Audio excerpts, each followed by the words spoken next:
नमस्कार दोस्तों, स्वागत है आप सभी को हमारे इस YouTube चैनल में।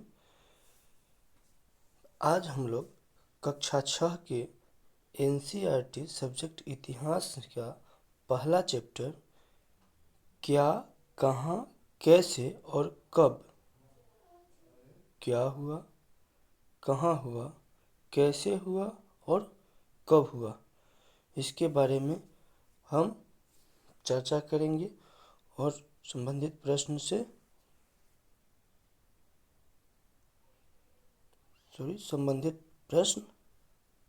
करेंगे। तो चलिए शुरू करते हैं आज का इस सेशन को। चलिए तो इस अध्याय का पहला प्रश्न चर्चा करेंगे।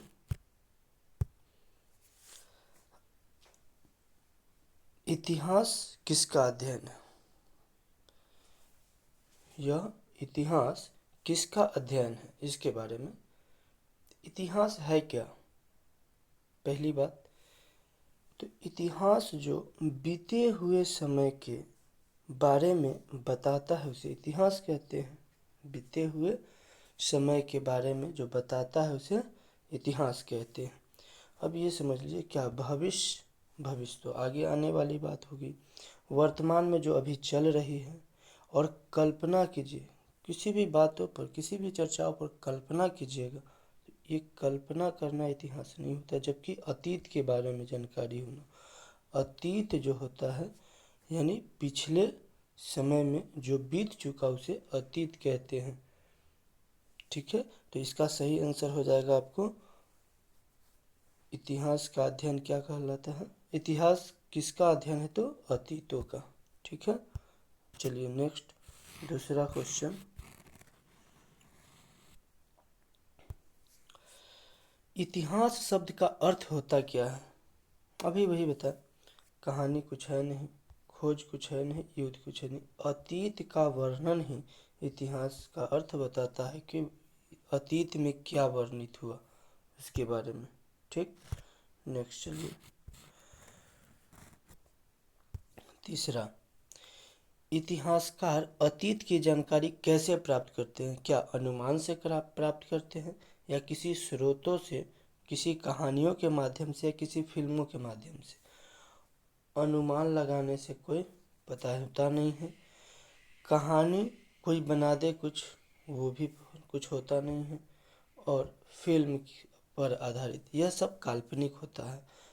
जबकि अतीत की जानकारी किसी स्रोत के माध्यम से प्राप्त होता है, वही अतीत की जानकारी प्राप्त करती है। ठीक है, नेक्स्ट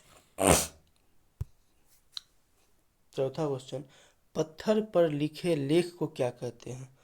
पत्थर पर लिखे लेख को क्या पांडुलिपि कहते हैं, क्या शिलालेख कहते हैं, ग्रंथ कहते हैं या पुस्तक कहते हैं? ठीक है, तो इसको बताना है। पांडुलिपि वो होता है जो ताम्रपत्र पर लिखा जाता था, भोजपत्र पर लिखा जाता था, वो ताम्रपत्र कहलाता था। और पुस्तक तो उस समय थी नहीं, ग्रंथ कुछ लिखा गया था नहीं। तो इसका पत्थर पर लिखा गया लेख, पत्थर यानी शिला, ठीक, उसी से संबंधित हो गया शिला लेख। पत्थर पर लिखे गए लेख को शिला लेख कहते हैं। ठीक है, नेक्स्ट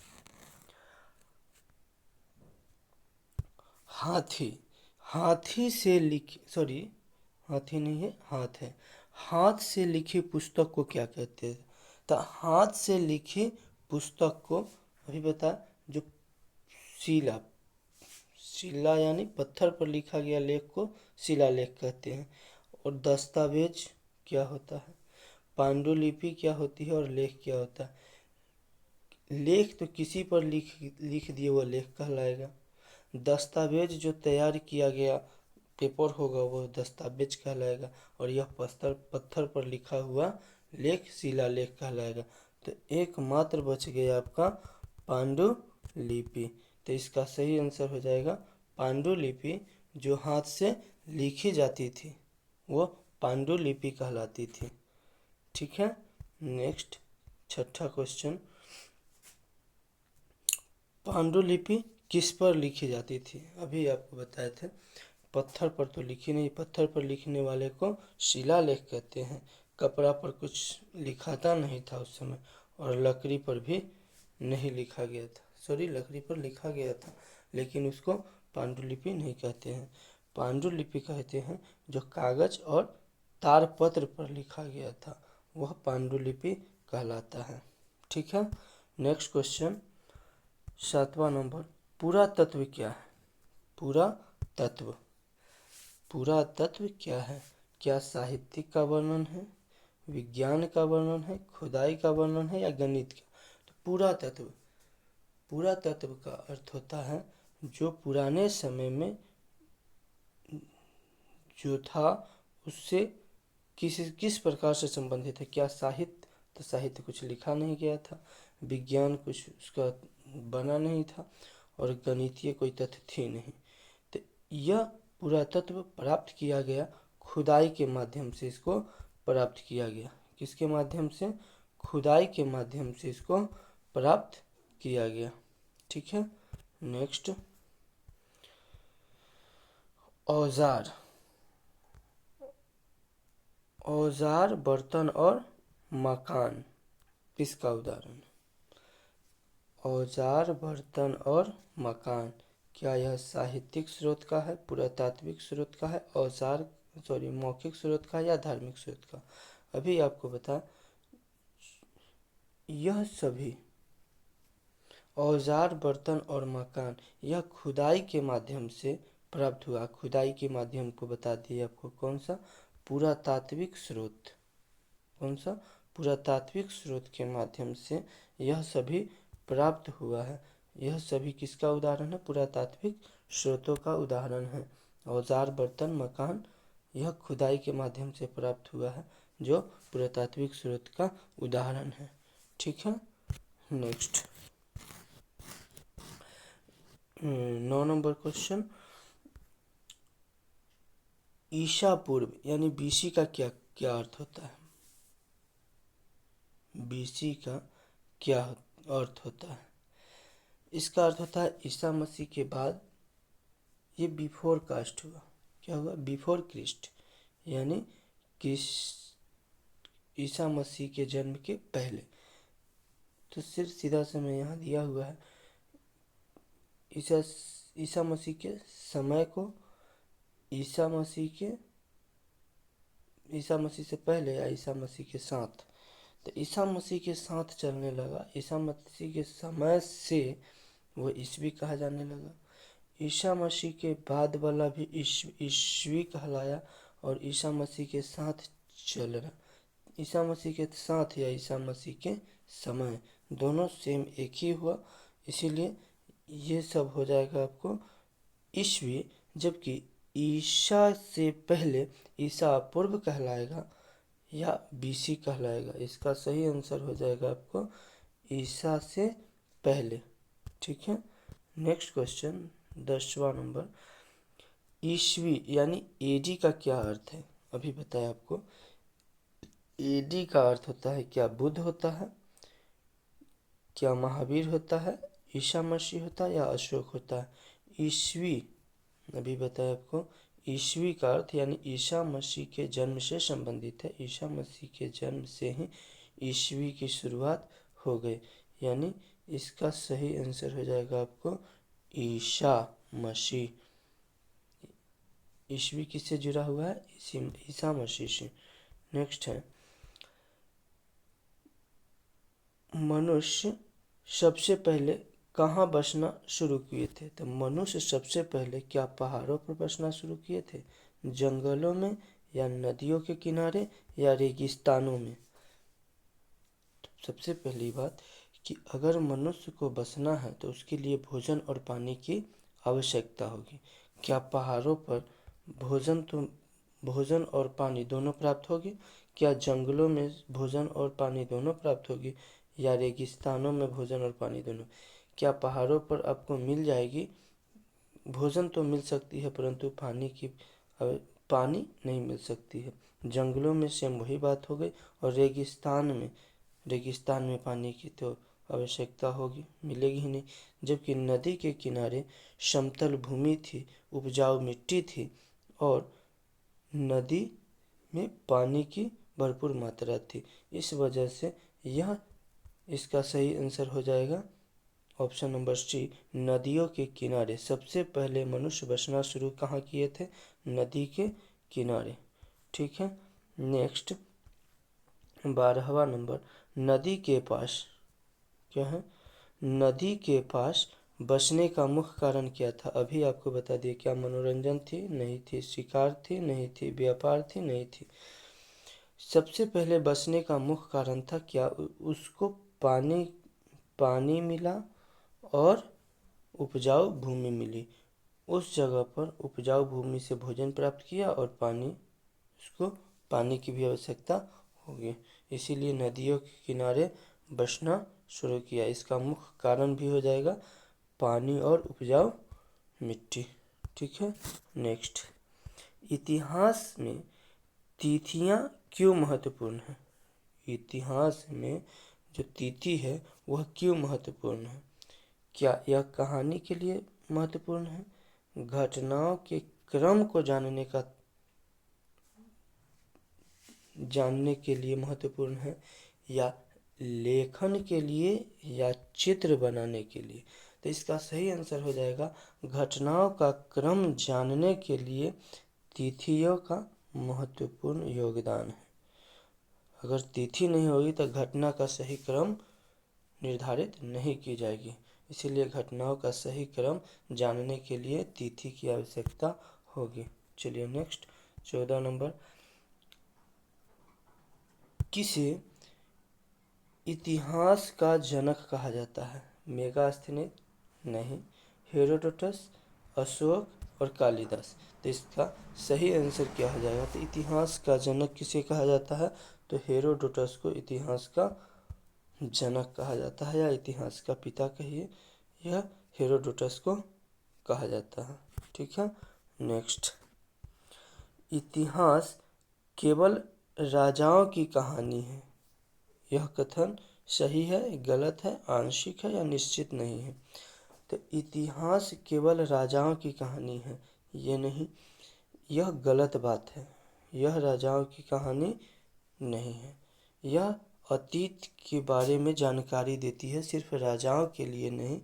जबकि अभी देखिए कि मनुष्य कहाँ बसना शुरू किए थे, तो क्या वह राजा से संबंधित है? नहीं, उसमें पहले कोई राजा नहीं थी और न कोई प्रजा थी, सिर्फ अपनी जीविका चलाने के लिए लोग इधर उधर घुमंतु बने हुए थे, घूम रहे थे। तो इसका सही आंसर क्या हो जाएगा? गलत। यानी इतिहास केवल राजाओं की कहानी नहीं है, यह सभी की कहानी है, व्यक्तिगत। ठीक है, नेक्स्ट, प्राचीन वस्तुओं की खुदाई कौन करता था? अभी बताए थे। खुदाई किससे संबंधित है? पिछले क्वेश्चन में आप पढ़े थे, पुरातत्व। पुरातत्व खुदाई से संबंधित है, और वही खुदाई कौन करता था? तो पुरातत्ववेत्ता को खुदाई कहते हैं। पुरातत्ववेत्ता प्राचीन वस्तुओं की खुदाई करता था। इसका सही आंसर हो जाएगा पुरातत्ववेत्ता। लेखक जानवे करते हैं, जो लिखता है उसे लेखक कहते हैं। यहाँ खुदाई की बात हो रही है। ठीक है, नेक्स्ट 17 नंबर, कौन सा स्रोत लिखित स्रोत है? औजार क्या लिखित स्रोत है? नहीं। हड्डियाँ? नहीं। मकान? नहीं, यह लिखित स्रोत नहीं है। यह तीनों पुरातत्व से संबंधित है, जो खोज के माध्यम से, खुदाई के माध्यम से प्राप्त हुई है। जबकि पांडुलिपि जो है यह लिखित सामग्री, लिखित स्रोत है। पांडुलिपि द्वारा हाथ से लिखी गई लेख को पांडुलिपि कहा जाता है, जो पिछले क्वेश्चन में आप चर्चा कर चुके हैं। चलिए नेक्स्ट, कौन सा स्रोत भौतिक स्रोत है? कौन सा स्रोत भौतिक स्रोत है? क्या ग्रंथ, शिलालेख, सिक्के और कविता? भौतिक स्रोत यह क्या ग्रंथ है, शिलालेख है, सिक्के है या कविता है? तो इसका सही आंसर हो जाएगा आपका सिक्का है। क्या है? सिक्का है। यह क्या है? भौतिक स्रोत है। नेक्स्ट, इतिहास हमें क्या सिखाता है? इतिहास हमें क्या सिखाता है? केवल युद्ध करने के? नहीं। केवल राजा बनने के लिए? नहीं। अतीत से कुछ सीखने के लिए या भविष्य बनाने के लिए? तो इतिहास हमें अतीत से कुछ सीखने को बताती है। ठीक है, तो इसका सही आंसर हो जाएगा अतीत से सीख। नेक्स्ट 20 नंबर, इतिहास का अध्ययन क्यों किया जाता है? तो इतिहास का अध्ययन मनोरंजन के लिए किया जाता है? नहीं, गलत बात। इतिहास परीक्षा के लिए? नहीं। इतिहास समय काटने के लिए? नहीं। इसका सही है इतिहास अतीत समझने के लिए इसका अध्ययन किया जाता है। इतिहास का अध्ययन अतीत को समझने के लिए किया जाता है। नेक्स्ट है कि कौन सा स्रोत मौखिक स्रोत है? मौखिक स्रोत कौन सा है? क्या सिक्का? अभी पढ़े थे सिक्का भौतिक स्रोत हो गया। शिलालेख यह मौखिक स्रोत है नहीं, लेखन स्रोत है। और पांडुलिपि भी लेखन स्रोत है, जबकि ये सब गलत है। लोक कथाएं, लोगों के द्वारा सुनी गई कथाओं को मौखिक स्रोत कहते हैं। ठीक है। नेक्स्ट, इतिहास में कौन सी चीज बदलती रहती है? तो इतिहास में बदलने की प्रक्रिया क्या कहलाती है? क्या व्याख्या करने पर बदलती रहती है, समय बदलती रहती है या घटना बदलती रहती है? घटना जो हो गई वो तो हो गई। समय बदलती रहती है, व्याख्या बदलती रहती नहीं। व्याख्या जो दे चुके वो व्याख्या हो गई। तो इतिहास में कौन सी चीज बदलती रहती है? वह समय बदलती रहती है। सॉरी, इतिहास में कौन सी चीज बदलती रहती है? तो इतिहास में अतीत बदलती रहती है, व्याख्या, समय और घटना ये सभी बदलती रहती है, जबकि व्याख्या जो है वह हर व्यक्ति के माध्यम से अलग अलग व्याख्या दी जाती है, इसीलिए व्याख्या जो है वह बदलती रहती है। नेक्स्ट, शिलालेख प्रायः किस भाषा में होते थे? तो शिलालेख जो थे पहले वह प्राचीन भाषा में लिखे जाते थे। वो प्राचीन भाषा में लिखे जाते थे। ठीक है। नेक्स्ट, इतिहास हमें किसके बारे में बताता है? इतिहास हमें किसके बारे में? क्या जानवर के बारे में, प्रकृति के बारे में, मानव जीवन के और ग्रह के बारे में? ग्रह के बारे में तो भूगोल, प्राकृतिक वही भूगोल से संबंधित है, और जानवर यह भी सबसे पहले इतिहास हमें मानव जीवन जीने के लिए बताता है।